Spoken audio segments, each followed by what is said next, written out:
All right, my people, welcome back onto this channel. Well, this is another one reaching us.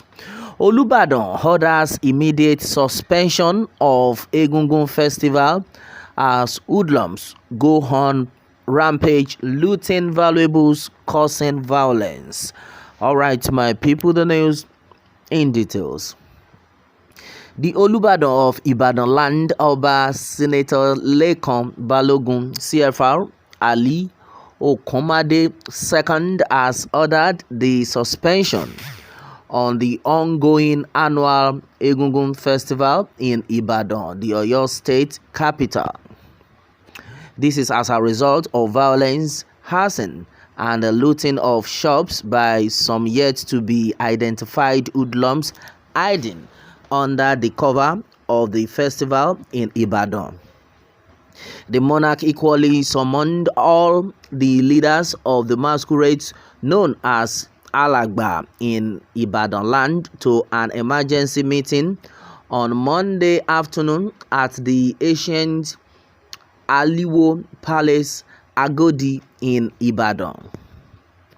Oba Balogun, who expressed sadness over the reported cases of violence and brigandage accompanying the annual festival, the video of which has since gone viral, described the development as unfortunate and an affront on his palace because he vehemently warned against the festival being turned into avenue to wreak havoc when the festival was to begin.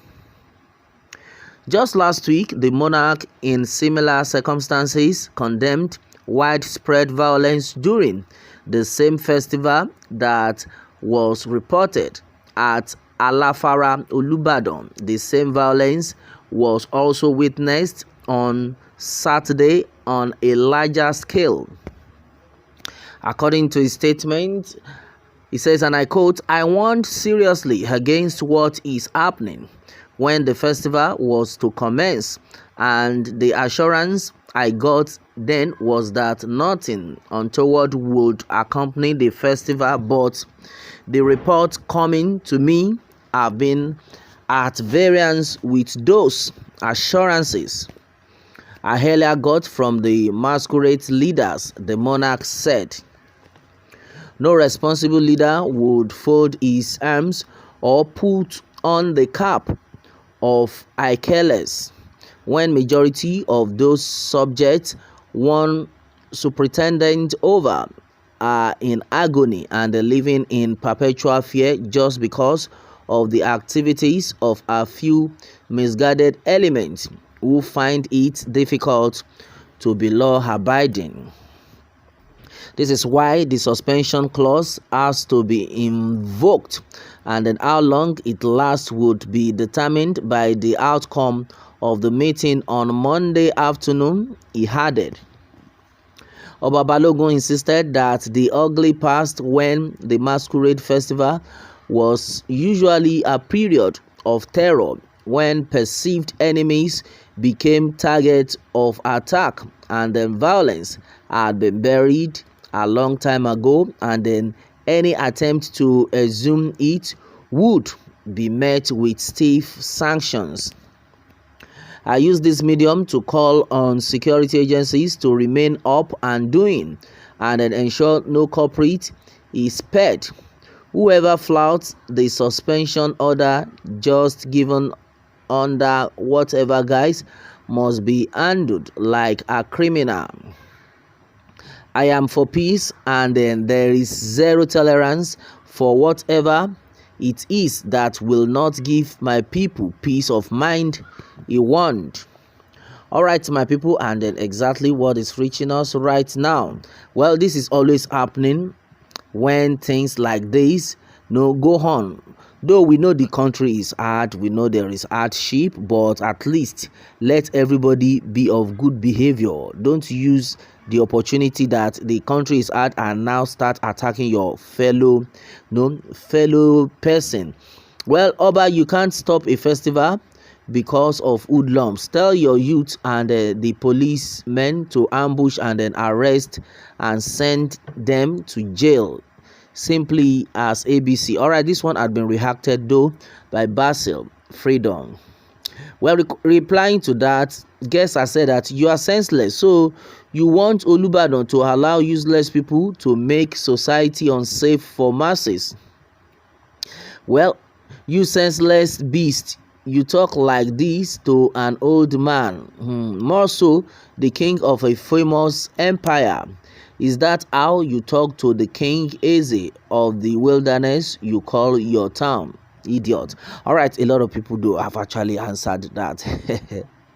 Well, let all the bad things go to the country online. Oba have the full right and then traditional system where it doesn't defraud others. Freedom of religion. Everyone can now see the wisdom of Ilorin people in not inviting mayhem and the breakdown of law and then order on themselves. Kudos to Ilorin people for banning the so-called Isheshe. Alright, that's another one from Bolawan Ojo. Replying to that, Olabisi says nonsense. Freedom of religion just needs government supervision as it is done in capitalism. That's final. Well, Yoruba and their wahala again. Well, my brother, my sister, a lot of things had actually been said onto this. A lot of people have actually reacted. Yes, the country is very hard. There is hardship in the land. I think right now it is getting to a point where everybody needs to come out and they speak their mind. If the country is in a good shape in the first place, I am very sure nobody will want to come out to say, oh, I want to be a problem to the society. Nobody wants to come out to say, oh, I want to be a hoodlum. Well, the truth of the matter is the country is not favorable. Not that we are encouraging this set of people, but I think the country itself needs to help the people to be of better behavior. We know that there are some bad eggs around. We have bad people around that are actually set to misbehave. But coupled with the hardship, my brother, my sister, I think everybody needs to wake up. We have said it times with that number. We can no longer continue like this. How long are we going to sit back and then allow this hardship to continue? The federal government already promised 8,000 naira for the next 6 months, meaning the hardship, they know it will get to 6 months in the first phase. Then after then, only God knows how long it's going to continue. Baba God, now your hand with day. Well, meanwhile, the king had actually said the right thing onto this one. Now it is now left for the people to be of good behavior. We are not promoting violence, and then our prayer is that the good Lord will continue to protect us all in this country we have found ourselves. All right, my brother, my sister, this is exactly what is reaching us right now onto this one. What more can we say? Meanwhile, let me have your own take, my people, on this, and remember to subscribe for more updates if you are just joining us on this channel for the first time. All right, thanks and God bless.